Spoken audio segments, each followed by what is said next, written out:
Bugun 2026-yil 2-may sanasi ushbu loyiha Agrobank hamkorligida Samarqand viloyati Samarqand tumani Taliborzupoyon mahallasidagi 15 ta konturda joylashgan bir kontur bir mahsulot tamoyili asosida karam ekilgan maydon. Ushbu 15 ta konturning jami maydoni 20 gektarni tashkil qiladi.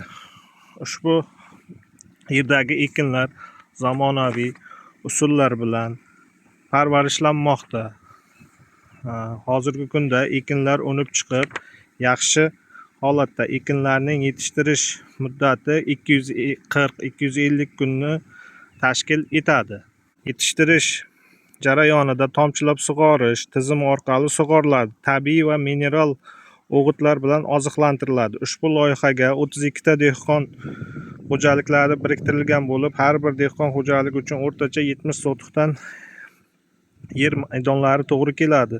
Loyihani samarali amalga oshirish uchun lider tadbirkor sifatida Abdurauf Davronov fermer xo'jaligi biriktirilgan. Ushbu loyiha bo'yicha har bir gektardan o'rtacha 60 tonnadan hosil olish rejalashtirilgan.